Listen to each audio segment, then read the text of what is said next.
Hi rabbits, Research Turtle here.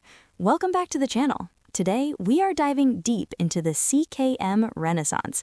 We are navigating the 2025-2026 landscape of three game-changing drug classes, nsMRAs, ASIs, and ERAs. We are moving beyond simple blockade strategies to an era of precision modulation. Let's start with the problem. For decades, we've relied on ACE inhibitors and ARBs as our primary shield against kidney and heart disease. But as you can see here, that shield is cracking. Patients are still facing significant residual risk. Why? Because RAS inhibition alone plateaus. We are dealing with aldosterone breakthrough, a hormonal escape mechanism, and the fibrotic damage driven by endothelin-1. This leaves a critical therapeutic gap, leading to cardiovascular death and end-stage kidney disease. So, how do we close this gap? Enter the new Triad. We are now fighting a multi-front war on disease progression with three distinct mechanisms. First, at the top, we have nsMRAs, like Finerenone, the current standard for receptor blockade. On the right, we have ASIs, aldosterone synthase inhibitors, like Baxdrostat, the disruptors that stop hormone synthesis entirely. And on the left, the ERAs, endothelin receptor antagonists, like Atrasentan, the specialists targeting fibrosis. Let's zoom in on Finerenone. Historically, steroidal MRAs like spironolactone worked, but they came with hormonal side effects. Finerenone changed the game with a non-steroidal structure that minimizes these issues. Look at its evolution.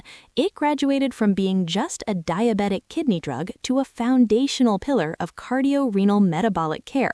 The fidelity analysis confirmed its heart and kidney protection, but the real shocker came in 2024 with FINEARTS-HF, proving its efficacy in HFpEF where older drugs had failed. And just recently, in 2025, FINE-1 expanded its use to type 1 diabetes. However, not all nsMRAs are created equal. Mechanism matters. Take Esaxerenone, Minibro. It's a powerhouse for blood pressure, showing massive reductions of 12 to 14 millimeters mercury and a 55% drop in albuminuria. Compare that to the cautionary tale of Ocedurenone. Its trial, Cardiorenal was stopped early in 2024. Why? It failed to lower blood pressure in advanced CKD. The lesson here is that when vascular stiffness sets in, pure MR blockade might not be enough to control pressure. This brings us to the disruptors, the aldosterone synthase inhibitors, or ASIs. If blocking the receptor isn't enough, why not stop the hormone from being made? The key innovation here is selectivity. Old drugs blocked cortisol synthesis too, which was dangerous.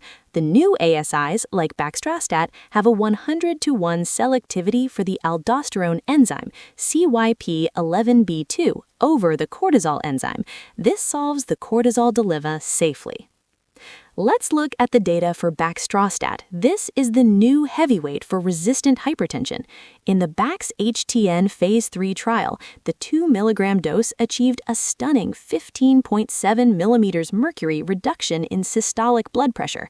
Even after adjusting for placebo, that's nearly a 10 millimeters mercury drop. With an NDA filed in August 2025, we expect approval by Q2 2026. This is likely the definitive drug for patients whose blood pressure just won't come down. The ASI story doesn't end there. We have Lorundrostat, positioned as an obesity specialist, targeting the link between adiposity and aldosterone. And then there's Vicrostat, being developed specifically in combination with empagliflozin in the massive EASY-Kidney trial. The goal? Powerful organ protection while neutralizing side effects. Now let's talk about the resurrection of ERAs. In the past, these drugs failed because they caused severe fluid retention. The new strategy works two ways. First, high selectivity. They target the ETA receptor to stop fibrosis, but spare the ETB receptor to minimize fluid issues. And second, the rescue. We now pair them with SGLT2 inhibitors, which promote natriuresis and manage that fluid risk. The results are unmatched. If your goal is halting structural kidney damage, ERAs are the new benchmark. Atrasentan received FDA accelerated approval for IgA nephropathy in 2025, showing a 36.1% reduction in proteinuria, and Zibotentan, when combined with dapagliflozin, showed a massive 52.5% reduction in albuminuria in the ZENITH-CKD trial.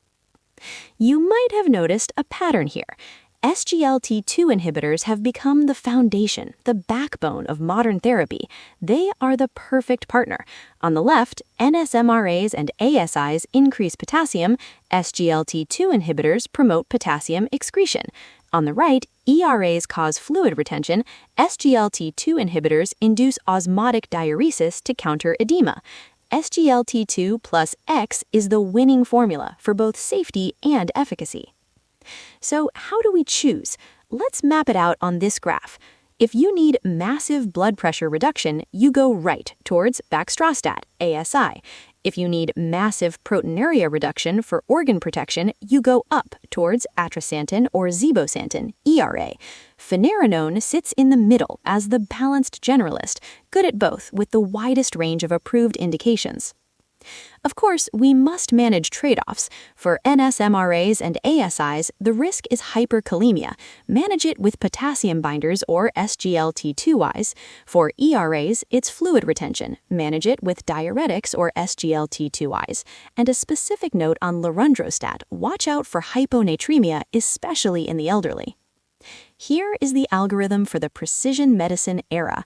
Start with the standard of care, RAS inhibitor plus SGLT2 inhibitor.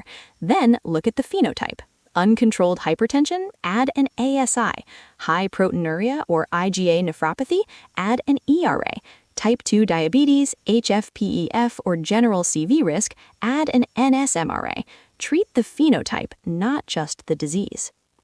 We have reached the end game. With the approval of Atrasentan in 2025 and the expected approval of Baxdrostat in 2026, we finally have the tools to stop progression. The question is no longer if we can treat these patients, but how early we intervene. That's it for today. Turtle out.